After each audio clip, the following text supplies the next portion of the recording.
I thought you did. I did, but sometimes coming from Dad means a little more. Okay, that's going.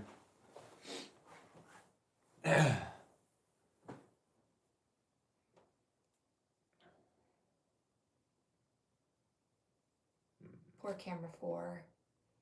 Never sees anything fun.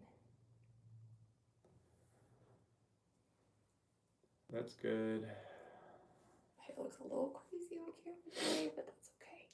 We know it's not too crazy in person. Do you think I should recenter that on you just a little it's bit? a little. I noticed last week I was a little off. A little bit. Okay. So there's at least your shoulder. Let me see if that works for me. Maybe I did it a little too far. A little too far. Okay. You should like push can you, on the thing a little bit. Can you push on 1? Yo. Okay, so that's good. There's 2.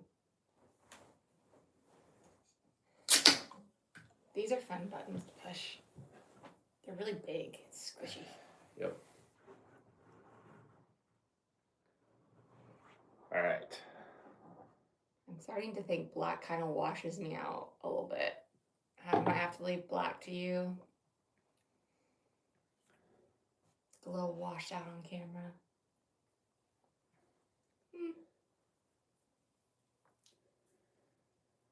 Oh, we need a thing to record onto.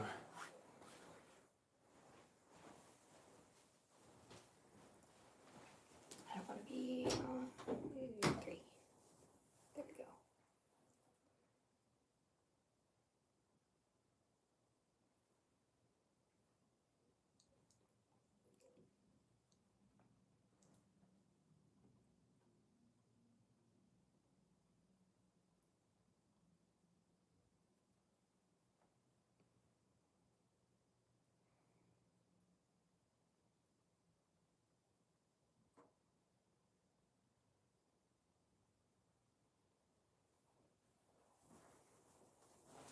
You're gonna shut the door.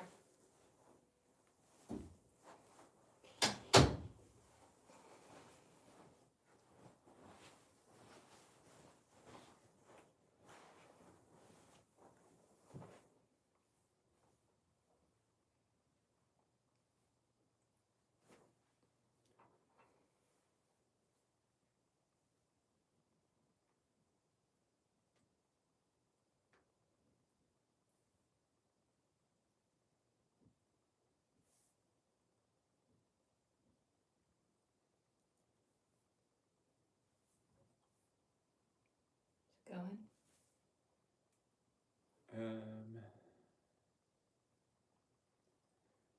Yes. I mean, it's not recording, but I'm going to. So this time I think I'm going to change it to where at the start I do the welcome, because like I don't want to lose people at the start too bad. So I'm going to do the welcome to Build Horizons show about picking our blah blah blah, and then giving the rundown, and then doing the intro. Okay. And then after, and then I'll say, I'm Jeff, this is Katie, and then is that the intro? click subscribe. Let's get rolling. Okay. And then we'll get us into Ted Lasso. Okay. Don't forget to hit auto. I'm going to set that sun on.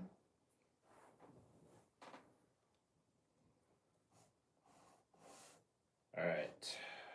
You all ready? I think so. We'll see. A 3, a 2, a 3, 2, 1.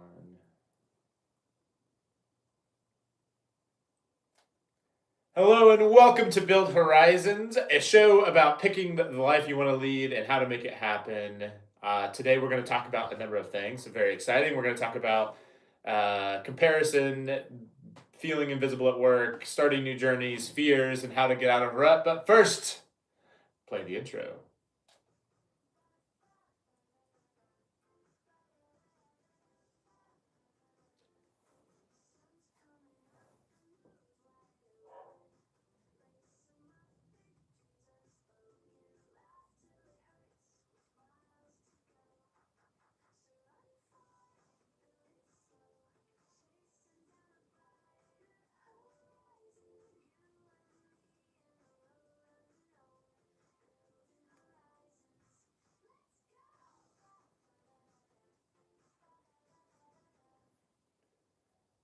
All right, I'm Jeff. This is Katie. Click subscribe and let's get rolling. Katie, you want to kick us off today? What did we do yesterday? Yeah, I first hit the auto button. It's not on. Oh, thank you. You're welcome. I got you. Great. I got you. Production notes. Yep. Okay, so yeah, last night we were kind of smoked from the week. It's not. Oh, there it is. I was like, oh, it's not working. But we decided that we needed to just kind of veg out last night and watch a movie and watch the first episode of season 4 of Ted Lasso, which it was just so fun. Yeah. What is unique about give some background about Ted Lasso and maybe even yourself in general. And while you give this little monologue, I'm gonna fix one of our cameras while you do that. Okay, yeah. So I don't want to spoil it, but Ted Lasso is a story about a guy from Wichita, Kansas. Represent Wichita. Wichita, yeah, that's what we always say here in Wichita. And he gets recruited to go, or he gets hired, but like hired not in a good way, like hired because he had no experience to go and coach a football team. Did you just start it? I'm sorry, I wasn't paying attention. Did you just start at the beginning of Ted Lasso? Like we're just gonna walk ourselves through it. I don't know. I don't want to spoil it. But anyways, it's just a really wholesome show. The coach is from Wichita. Yeah, we're from Wichita. We're from Wichita, born and raised. Yeah, and this season really starts out in Kansas City, which is near and dear to us as well. Yeah. Spent lots of time up in KC, and it was fun to see all the different stuff up there. Oh, it was so much fun. They did a good job, and obviously I don't want to spoil anything, but it represented some KC current stuff, which is so fun. I don't think there's really any spoilers in the first episode, to be fair. Like, there's literally nothing that actually happens. So. Oh, kind of. Okay. But anyways, and Kitty's boss for her current job is actually from the UK. Yeah. So she's from the UK, lives in the UK. So I feel it's so funny seeing the dynamic of the crew coming in from London, and then Ted Lasso being in Kansas City for this part of the season. There are so many things that relate to me and my boss from this episode. Just so funny. I love it so much. And I actually was the one who told her to watch Ted Lasso, and it's like one of her favorite shows now. Yeah, I feel like we both do a good job of living into our stereotypes pretty oh my gosh. It's so funny. But that's okay. I love him, and I'm okay being associated with that because he's fun. There's worse things. There are worse things for sure. I mean, he's not perfect by any means, but I don't know. It's just so fun. Yeah. It was just such a good episode, really wholesome. I'm excited for this season. I know it was kind of resurrected. So we'll see how it goes, but episode 1, 2 thumbs up for me. Yeah. All right, so we're going to do something a little bit different to kick off our show today. We're going to answer questions, but rather than questions that we asked one another, which is normally what we'll do, and we'll still have those, to be clear, because there's going to be things that we definitely want to talk about. But we've wanted to mix it up a little bit, and so right now we're going to go through and answer some questions off of Reddit that have not gotten responses, or if they've gotten minimal amount of responses, and feel like they deserve a proper answer. And so I'm just gonna. I don't know if you looked at any of these that you wanted to kick us off with, or like one that you were like, "Oh, this is a good one." I might just start. Or we can just start at the top. Yeah. All right. Yeah. You want me to read it to you? Sure. Okay. Go for it. So this was and I will say I didn't have much prep for these, so we're kind of just diving in. Question one: losing motivation because my work feels invisible. Has anyone else been through this? Well, yeah, okay. Did I read that wrong? I'm gonna fire you from Oh reading the wait. question. So Okay, it's wait. I from see. I Harry see the C4, question. Oh, okay. Sorry. and yes, that is the title of the Reddit post. Good job, 10 out of 10. We are a high production Yeah. quality podcast. I Okay. mean, you did remind me to hit auto on the thing, Yeah. so I'll give you credit for that. But yeah, it's a person who feels like they're at work, they spend a lot of time working and building things. They're definitely more in the doer seat, Mhm. and they feel like the people doing that doing seat stuff, including themselves, barely get mentioned in meetings and conversations and things. And it kind of end with the thought that they can't shake the feeling that people doing the implementation become invisible. And so, how would you uh, give advice to somebody who feels like they're losing motivation because they feel like their work isn't being noticed by the people that are helping, kind of driving things forward? Are you asking me that question? Mhm. I'm gonna pass it back to you because I need to think about it for a second. Because this is something I've dealt with kind of, but I've also only pretty much, I mean, yeah, I guess. I've only worked in small companies. Mhm. I've never worked for anything like a corporate.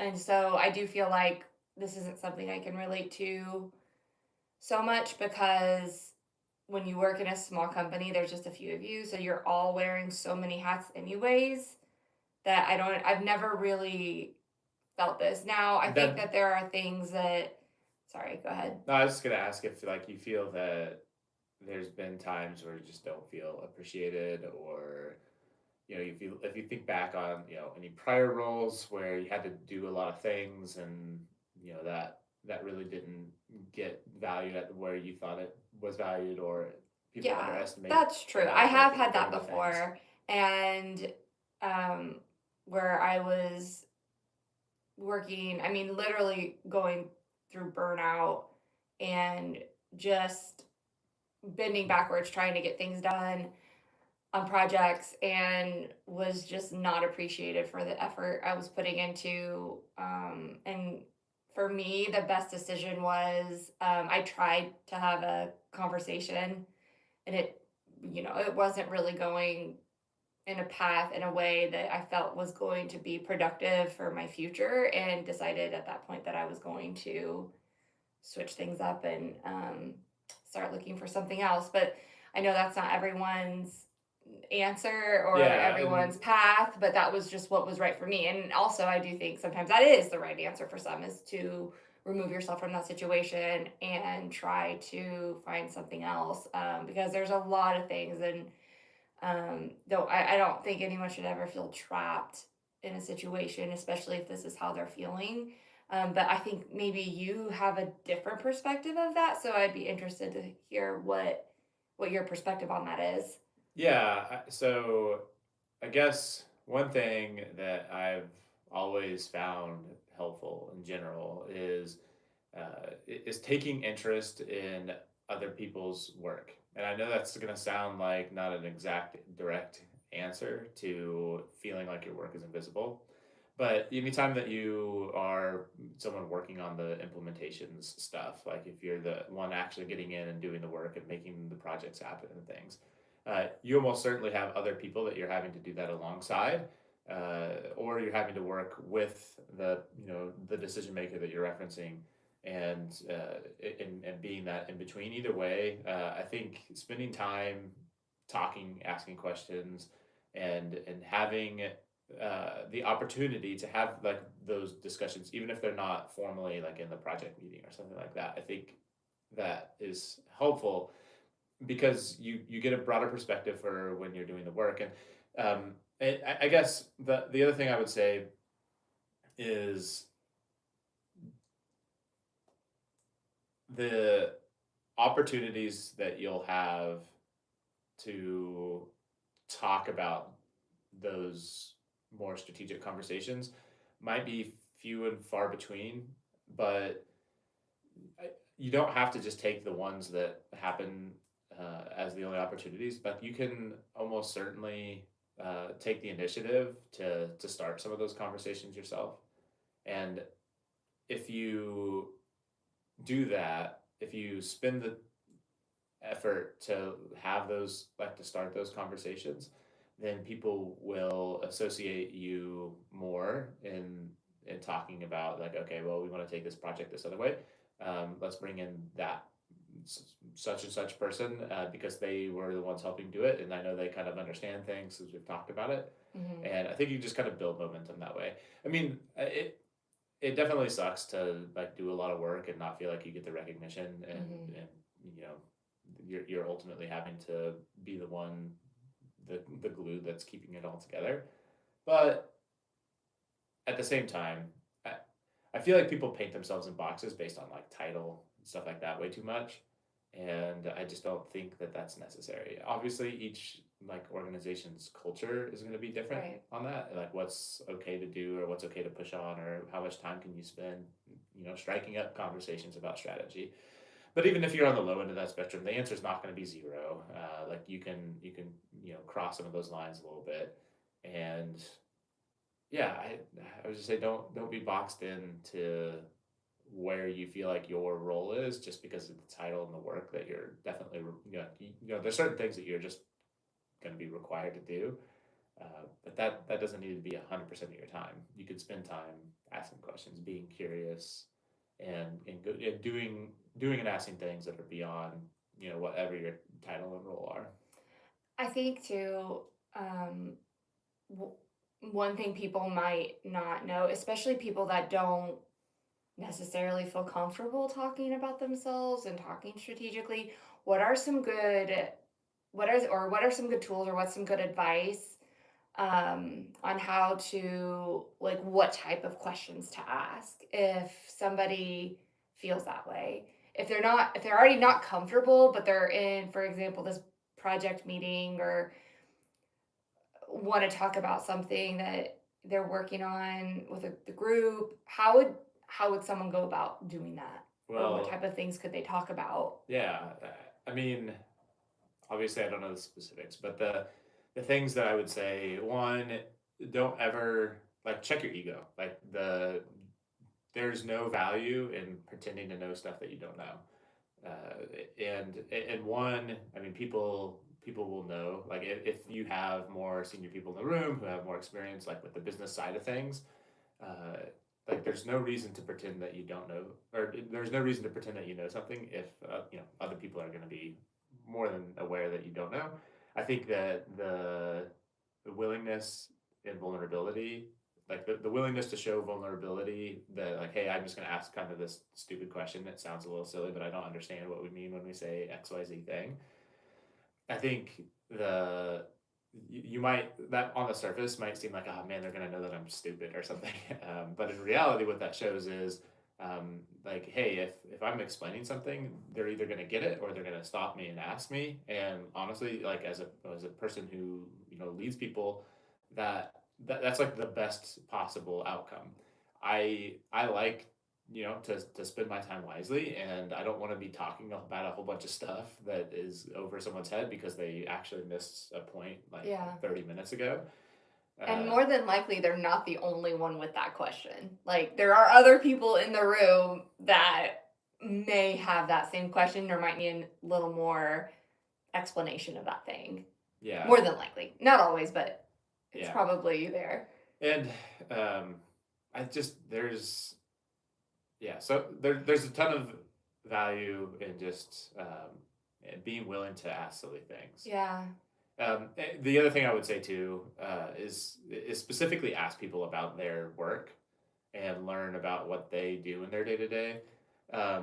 First off, everybody likes to talk about what they do, so Yeah. that's a very easy way to like just build a relationship.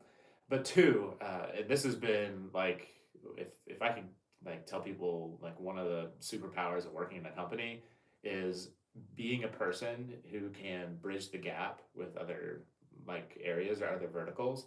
Like if you're a person in marketing, but you can speak a little bit of IT stuff, you're going to be like twice as valuable as someone who just knows the marketing stuff. Hmm. Or if you're someone on product side or customer support side or whatever, like if you can speak the language of one of the other areas or multiple other areas over time, like it's just so valuable. Yeah. Because nothing in a business gets done alone. Nothing big, nothing important. And so if you could be a person that can be that glue like that, if you want to be a part of those strategy conversations, that's a surefire way to do it. Yeah, that's really good advice. That's really good.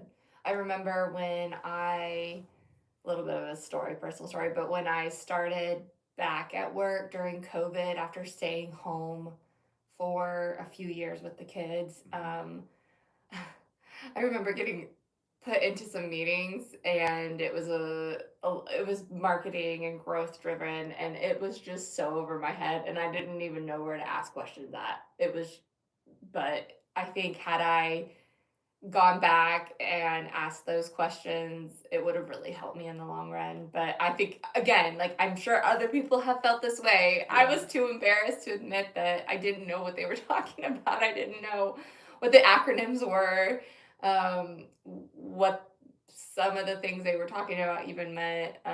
But had see, and now it's so funny. I'm much more comfortable asking questions, and if there's genuinely something I have no idea about, because we do look, I with my job now, we do a lot of med device regulatory things, and there's just a lot there to understand. And yeah, it takes, and I have, and again, I do think it's a little bit of the working relationship, but I have no hesitance of asking questions and being able to grow in that space, and getting comfortable with that. And I do think it's something, the more you do, the more comfortable you become with it too. Yeah, yeah, no doubt about it. And sometimes the time might not be right there in the moment, but I Yeah. think one skill that is super important to develop is the ability to write down questions and then follow up with what you write down, like Oh, in meeting for notes and things. sure. Because yeah, if you're in a meeting of 30 people, probably isn't the time to like, raise your hand and ask like, what does You'll be that guy. what's ROAS mean, or something. But if you're in a small group setting, absolutely, or if you're in that larger group setting, then follow up with somebody who knows clearly what that stuff is about. I guarantee people will be receptive to that more often than not. Right. Yeah, for sure. All right, I think we got that one. Yeah. That one now has a response. Okay. So can I try again to do this? All right, you wanna handle roses are lead? Yes. So question comes from Roses Are Led. Can I just read what she said it? Said here? Summarize. Oh, summarize it. Okay, so it looks like We don't need to do the top part about YouTube and bodybuilding and stuff. comparison is the death of joy. So how do I stop? But this person was basically talking about they were seeing a YouTuber that was bodybuilding, and then I said we didn't have to get Well, to the specifics. I don't know how to not. The end. How do I stop comparing myself to other people in situations like Okay, this? okay. So just so we could just be fair here, I read the question on the last one, but then it didn't make a lot of sense. But then on this one, the question did make sense. So I think How about you let me read these since I actually know what they're about? that's probably a good idea. Instead of you trying to steal my thunder here, and then just okay, I really want hand me the ball, I got this, and then you just immediately drop it. Oh, Shame on you, Katie. Okay, so back to the question. Such an embarrassment. Just kidding. But yeah, okay. Comparison is the death of joy. How do I stop? Is Roses Are Lead's question, and there's a bunch of detail in there that doesn't make a ton of relevant. It's not super relevant to the actual root of it. But how do I stop comparing myself against other people in situations where it's not at all helpful or relevant, even? Or and I would even ask, how do I stop comparing myself to other people? Hard stop. I don't like that I have to be the first person to answer. Is that why you want to be the Yes. question asker? Okay, okay. I'll do my best here to answer this right off the bat. I mean, So this it's is like a classic right now. Like you're looking at highlight reels all the time of people's lives in social well, media. we've That's kind of like talked our whole about generation this. is defined by comparing yourself to others. So like, how do you not do that? Well, and what I was saying is we kind of talked about this, but it's something I think I'm still. I mean, to be real, I work on this, and I feel like I've gotten better, and I think it takes a mental shift and a mental practice, just like anything is, with meditation or starting something new. When you find yourself getting into that loop, identifying it and reversing it to to be grateful for the things that you have. Um, but it's so easy to do, especially when you're looking around and you want like you think the grass is greener on that other side, but Yeah. it really isn't a lot of the time. But sometimes it is. But I think that you have to. It has to be like a mental discipline to not. There's like a big thunderstorm outside. I Yeah, don't we'll know if just, you I guys just can want to hear pause that. for a second. So, like last week when we recorded, we had a thunderstorm of children, and to the extent that Katie even had to leave at one point.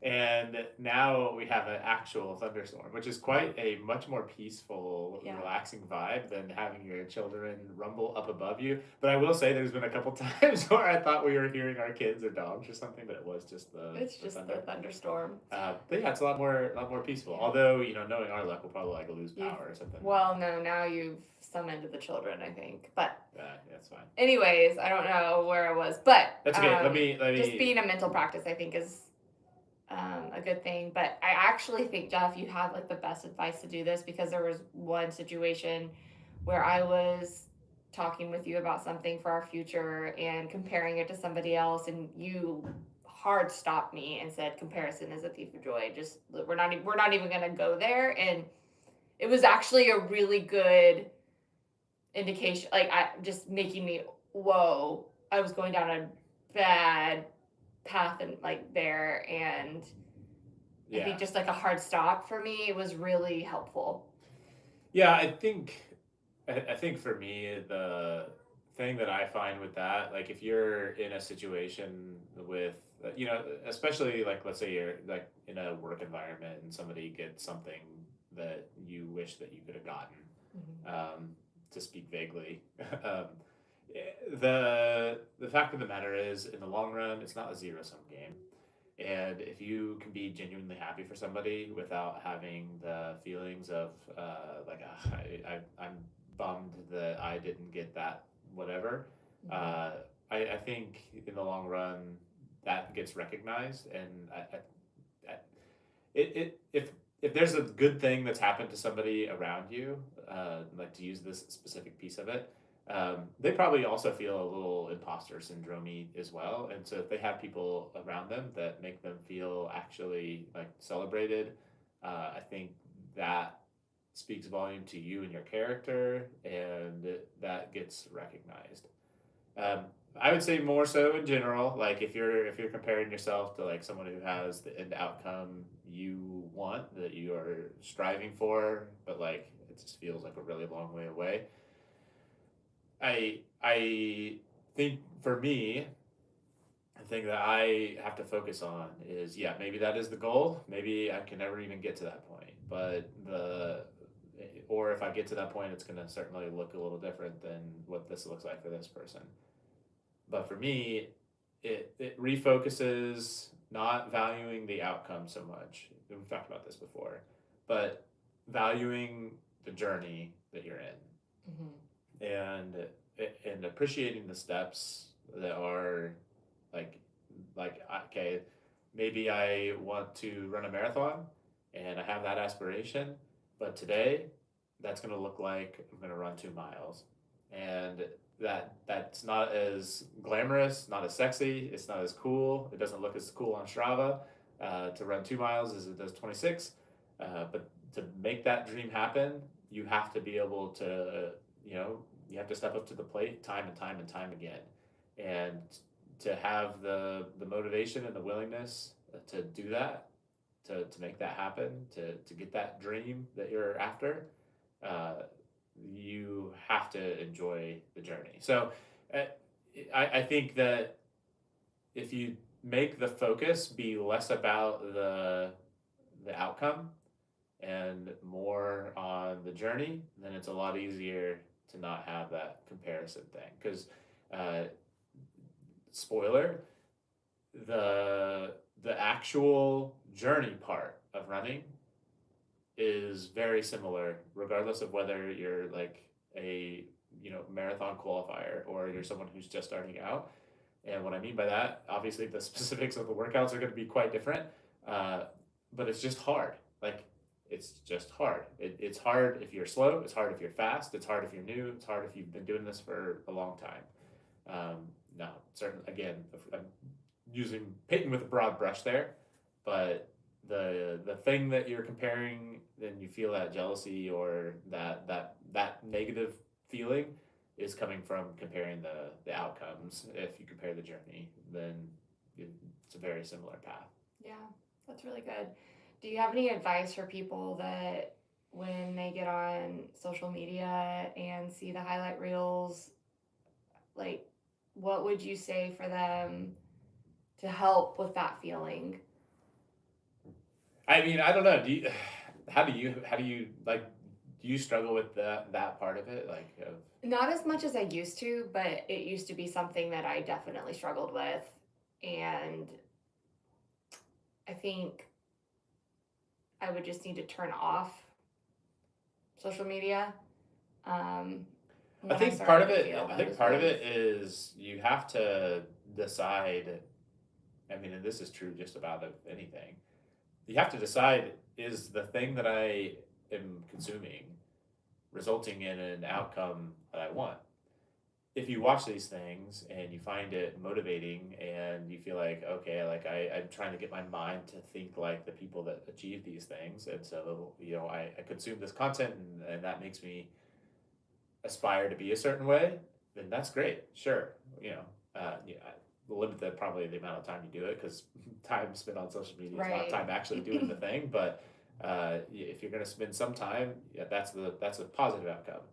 If the outcome of the thing that you're consuming is like just depressing, uh, that is not so great. Or if you feel like you just feel lacking or less than or whatever, then that probably needs to be eliminated or changed.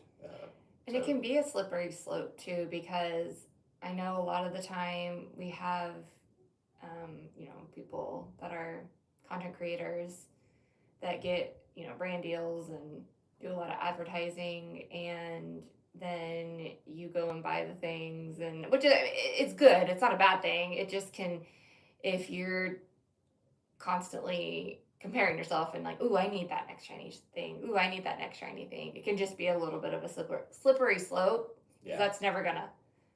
You're not gonna have joy in that. It's a very temporary thing. So you have to find something else, a joy somewhere else, yeah. rather than just that. I really want to do this next question. Okay. So you want to read that one off to us?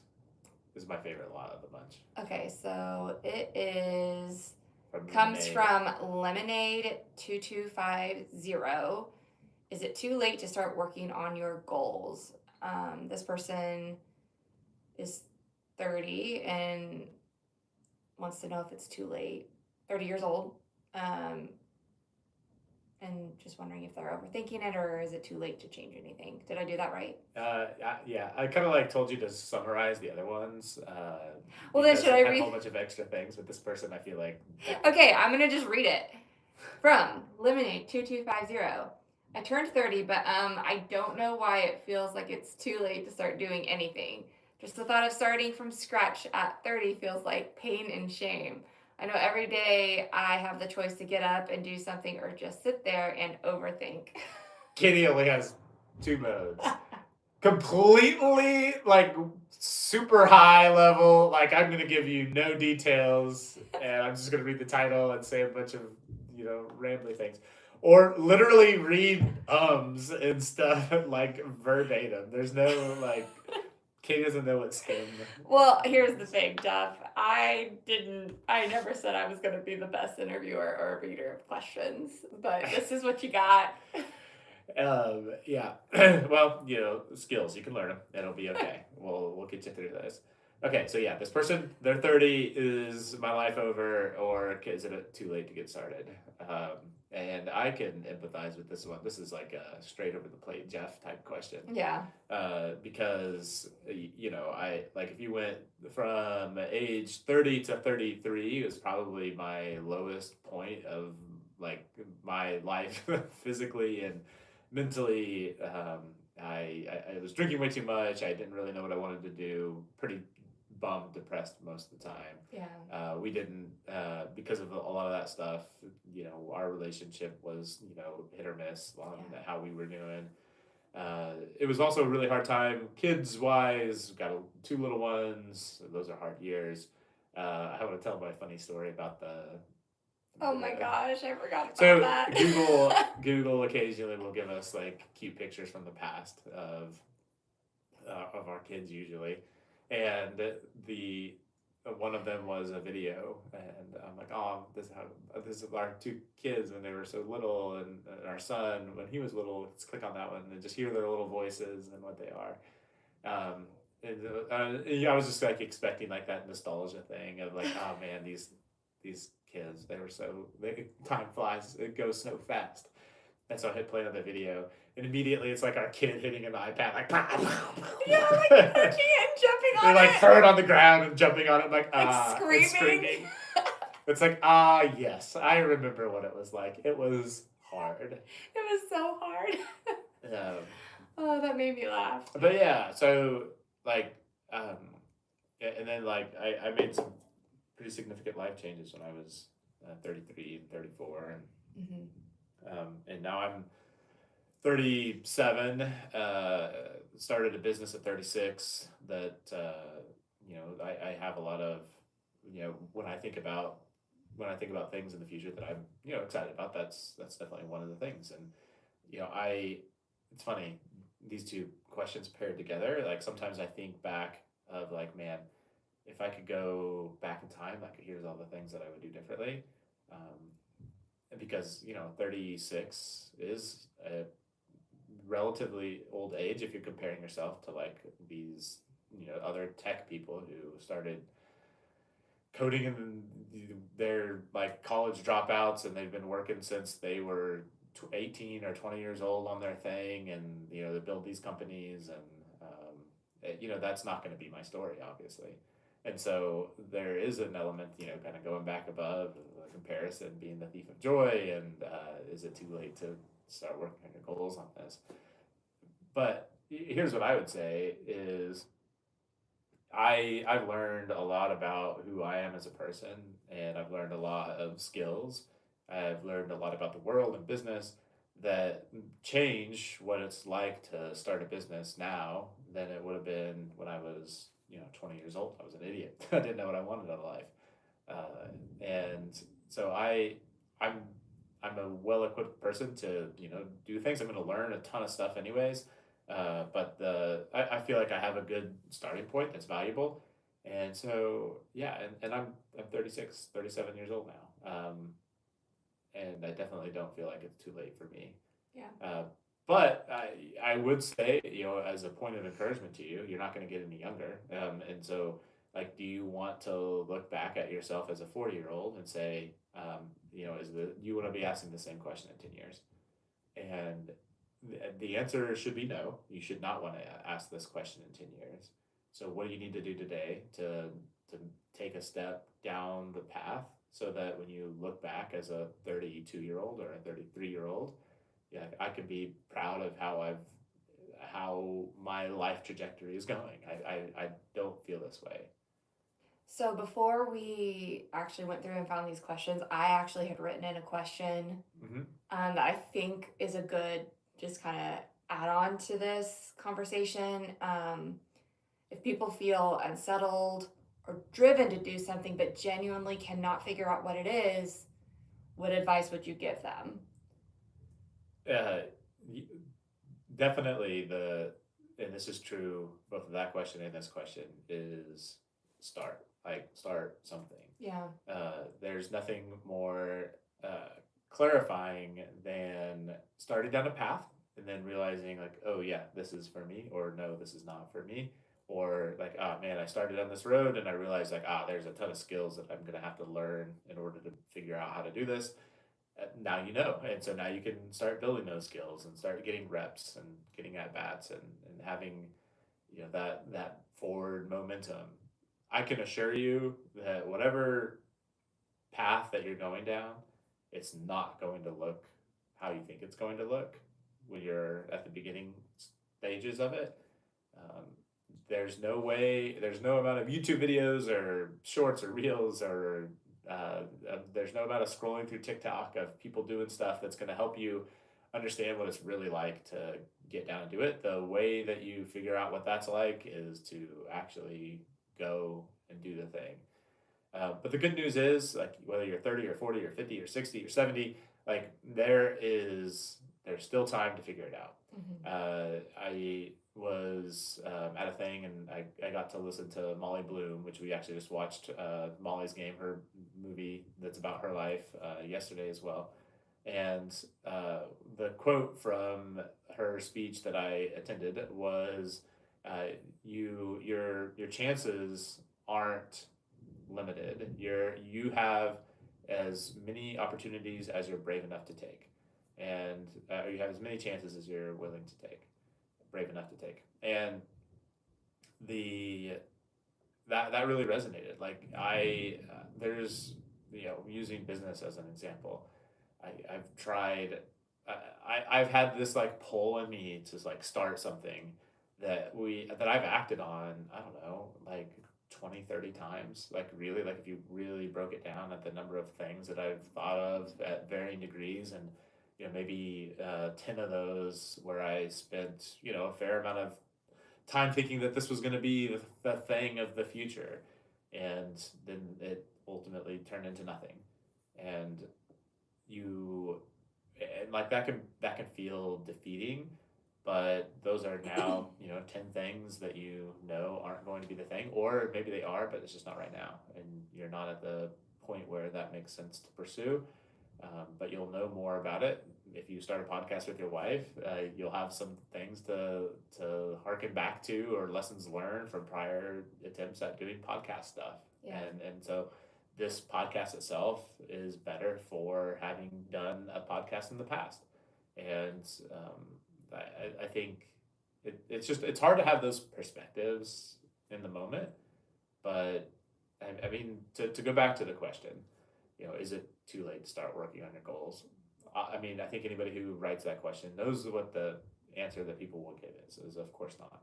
But just you're gonna have to trust me that, and I think maybe this is a good perspective to have, is if you look at yourself, 2 years ago, do you feel like, oh man, I was a completely, like, I was just so much younger and better, and like I'm just now old and decrepit, like 2 years later? I would anticipate, especially if you're going from 28 to 30 or 30 to 32, the answer is you feel like pretty much more or less the same person. Or within a stone's throw, obviously things can happen. Yeah, right. But like mentally, like it's not like you've just like really fallen off a cliff here. I could tell you that holds true. Like, if I look back at my 30-year-old self compared to now, I mean, honestly, I feel better physically, mentally than I did at 30, just because of living a healthier lifestyle. Um, and and so when I look back at my 30-year-old to 37-year-old self, I like, yeah, I feel good. Like, obviously I wish that I could go back in time and just have infinite amount of time. I think anybody would love the opportunity to have that. But when I look back at myself now, when I am 44, I'm not going to think like, oh man, I was so old at 37. I can't believe I did that. I'm going to think like, oh yeah, that was a good time. I like, if I could go back to then, I would go back to then. You're always gonna think like, oh yeah, if I could go back to 30, yeah, I'd go back to 30. If you're 30 years old, like, oh man, I wish I could go back to my 20s and I could start that over. Um, but you're like mentally, you're no, you still have a lot of gas in the tank. There's still a lot of life. Time, there's a lot of time. Yeah, yeah, for sure. And I think for someone like me, it might be hard if if I had a drive or a want to do a thing, but I really couldn't put my finger on it. Like I couldn't figure out what that thing is. I think the advice you said to just start, but also, which I also wrote about, is maybe finding a mentor to Mhm. help you work through that and really be diligent about that. If you really can't, if you don't have somebody in your life or you don't have a mentor, go look for one. They are out there, and there are people that want to mentor people. And I think that that is a really, really valuable thing. And when you have that relationship with somebody and you confide in them about that, that can be a really great driver too, to try to figure out what it is and then like start actually making actionable steps to getting it done and like really driving it forward. But do you want to talk about mentorship or something, or maybe not topic for today, but Um, like what you have you experienced that before? Did that help you? I think I, I I think having someone who you could just talk to about your hopes and dreams, and I think time spent on that is just so valuable. So Yeah. yeah, I think in that sense, I think a mentor can be super helpful. If they have relevant experience in whatever it is that you're wanting to pursue, it's obviously extremely helpful. Right. But yeah, truly, I think whether it's with a mentor or reading or how whatever you're filling your brain with, if it is reflective of like direction and motivation and like just the core parts of you, Mm-hmm. I think that's such valuable time. Mm-hmm. The how you walk through life each individual day is going to be dictated by some of those conversations, and that path that you're walking down is going to be, like, in summary, that's going to be your life. Like, that's it. That every how you live every day is how you live your life, and how you live those individual days is going to be um, you know dictated by some of those more like the the subconscious motivators or subconscious you know the the processes that you just go through on a day to day. And if you could take time to speak about some of those subconscious processes, like, Yeah. why am I wanting to do this thing, or why am I going down this path, or how should I be handling this challenge? That makes those individual days that much more valuable, and you sum that over a long period of time, it can completely change the trajectory of your life and where Yeah. you're going. Yeah. Well, that's really good.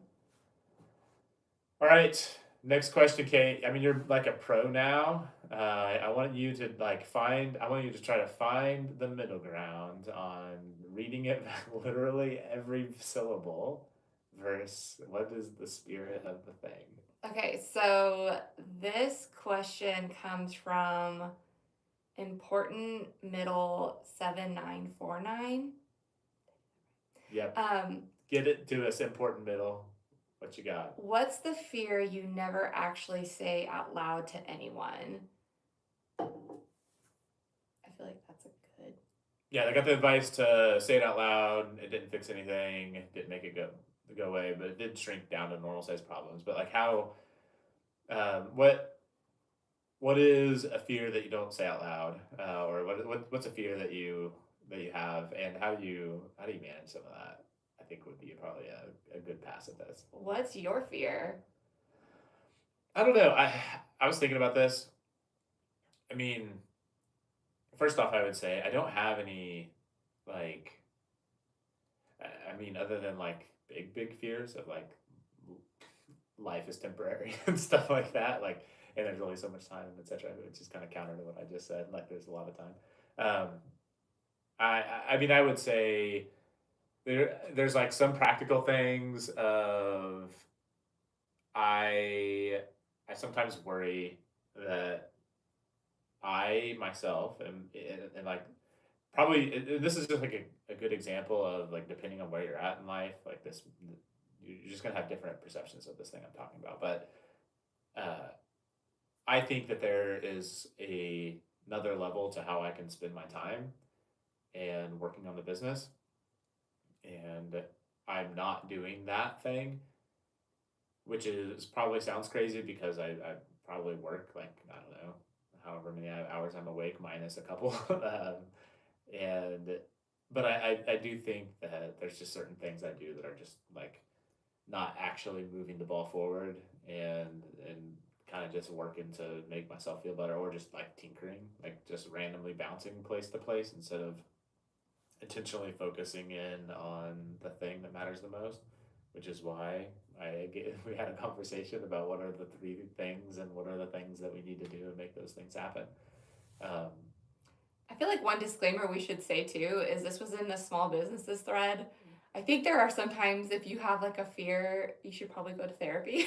like, just this was in like a small business Reddit subreddit, so I think it was more driven towards a business mindset than it is like, oh, I have this deep fear that I'm gonna lose my family. That's probably something you need to go talk to a therapist about. So, but as far as, or however you need to handle that.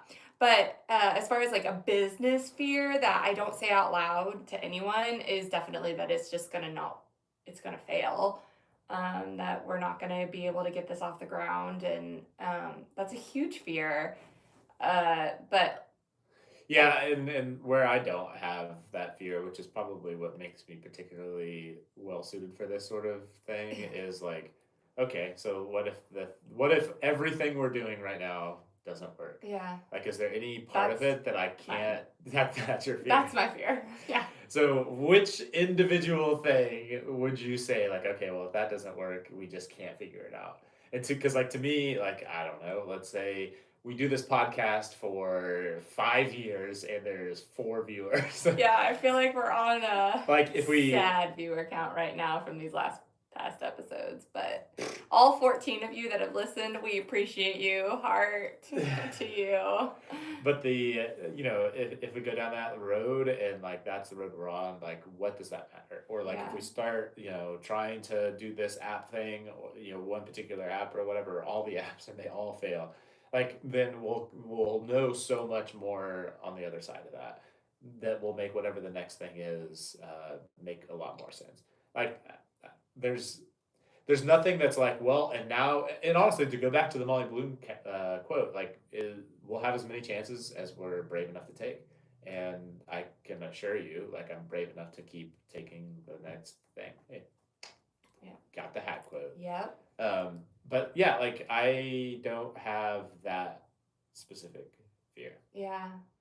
It for me, it's very much like black and white. Like we're putting all the putting money into this thing, and that's not. Hopefully, it is.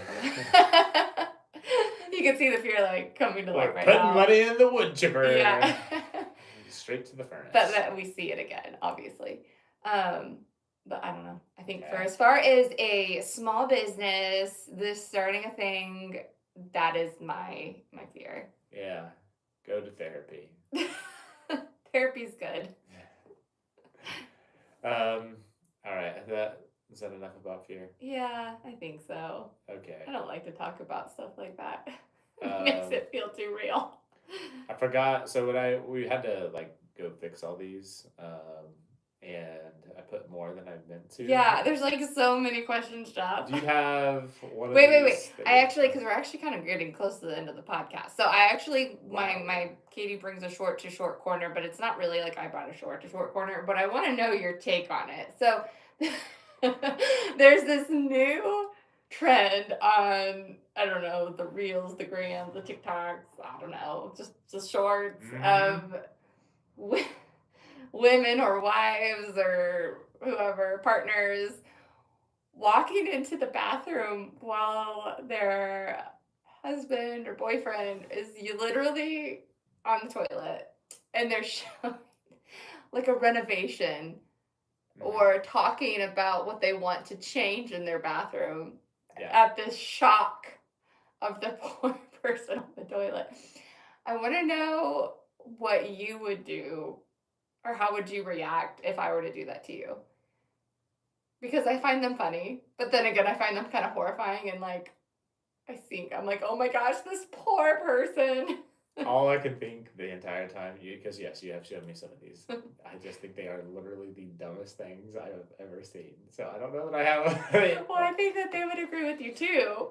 I think that there's better ways to spend your social media time than watching those videos But I like specifically. to laugh. I feel like I am definitely the typical person to cackle laugh at reels. We have a different definition of what funny is. It's true. I would just close. Well, we have the benefit. I would just close the little door. Yeah, but what if you were in that bathroom and I walked in? How would you react? I would probably tell you to leave. But what if I didn't leave? Then I would probably just sit there. Would you like try and to? wait. Because I know that sometimes that they would just grab stuff, trying to cover themselves up.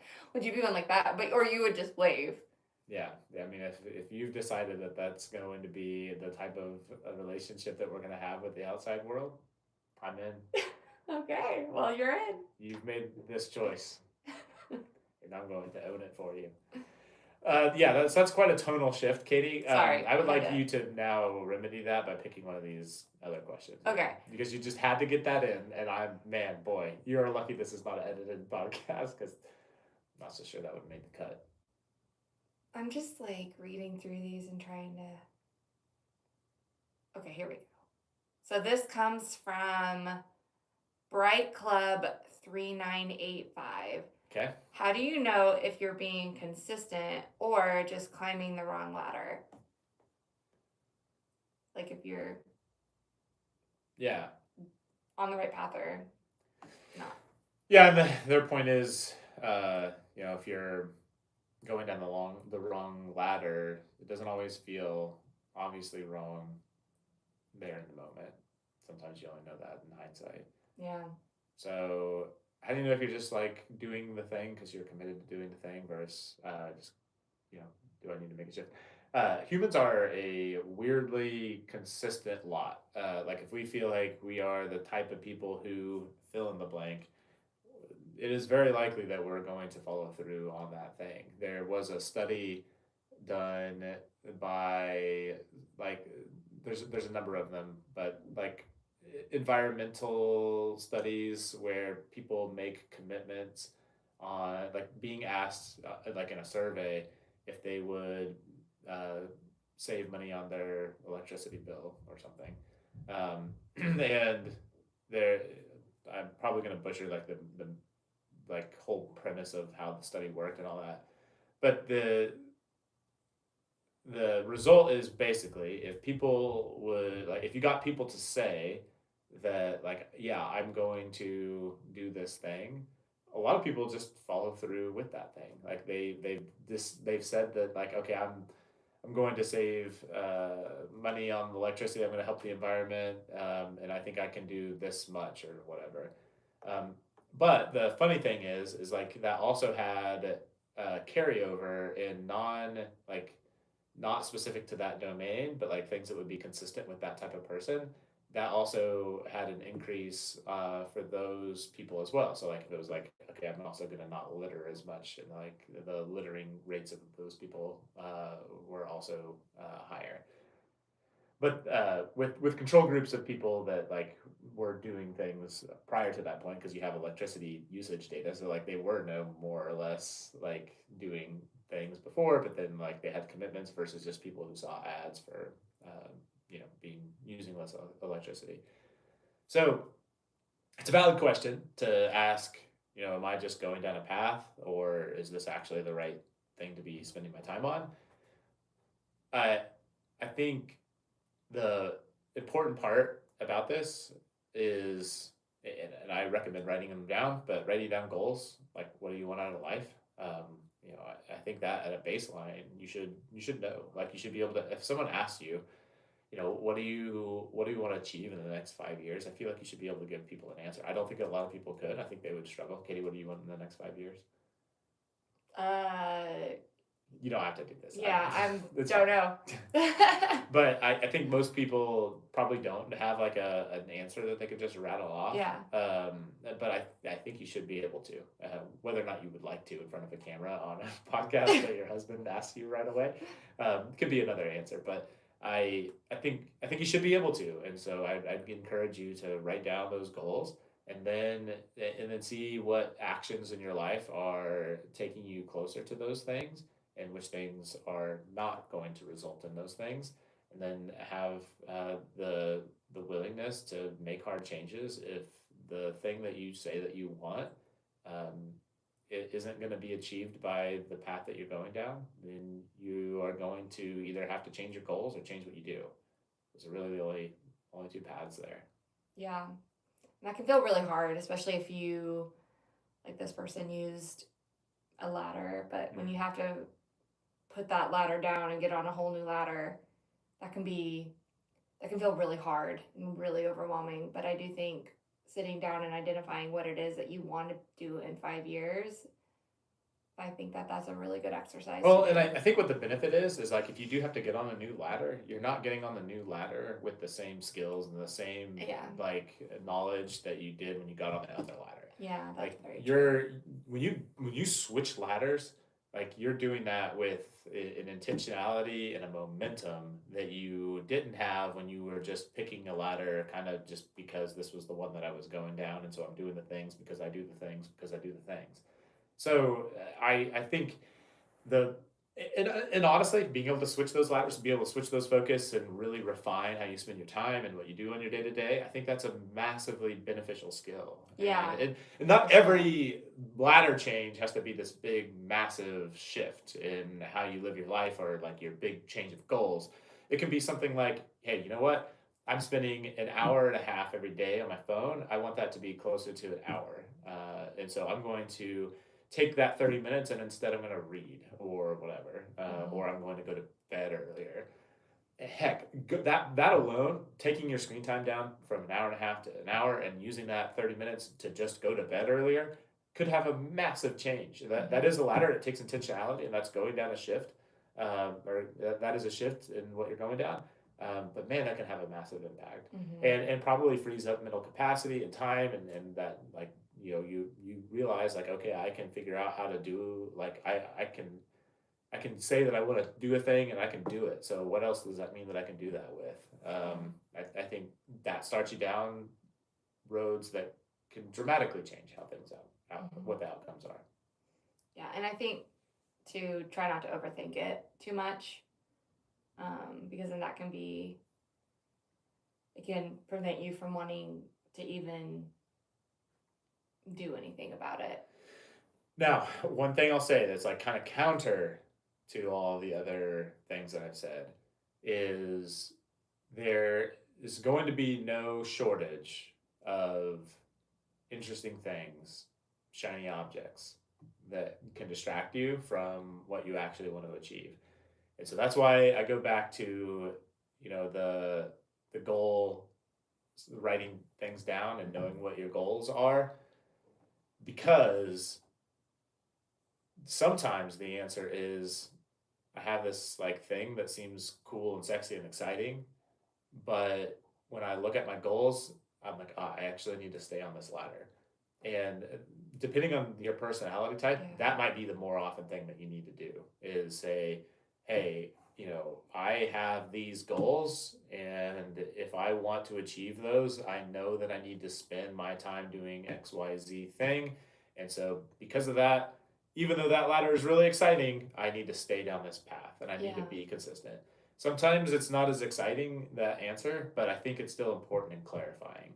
And while I still stand by all those other things I said too about the value and the switching and all that and like figuring out and refining what that is, I think there's also a real good benefit of like delaying gratification or like I'm going to forego this particular thing that I know I'd like in the moment that isn't going to result in what I should be laser focused in on. So there's definitely, making shifts and refining, but there's also addition through subtraction, and making sure you're narrowing what you spend your time on, because you do have limited time. Like, you can't just do all the things. You can't decide, like, okay, I'm going to read 1,000 books this year. I'm going to run 15 marathons, and I'm going to start a business, and I'm going to lose weight, and fill in the blank. It's just not how it works. You can only do so many things, and so figuring out, like, okay, this is my focus.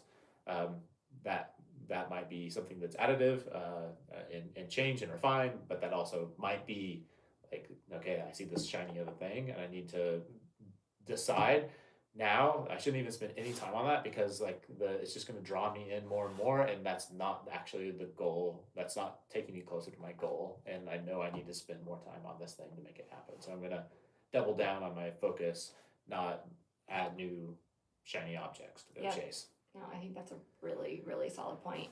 All right, I think we've done it. We've answered some of the questions. That was kind of fun. I liked it. First and foremost, thank you so much for listening. Appreciate y'all.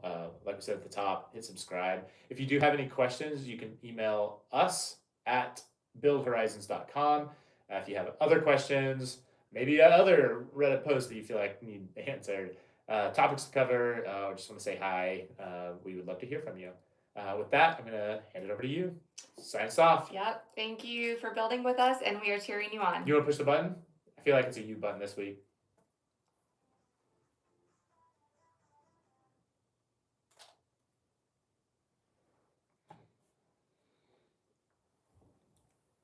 Oh, I don't know. I always think it was bad. Oh, we're still on the live stream. Hi, live streamers. That is 0. I don't even know if we got a single person this time. I don't think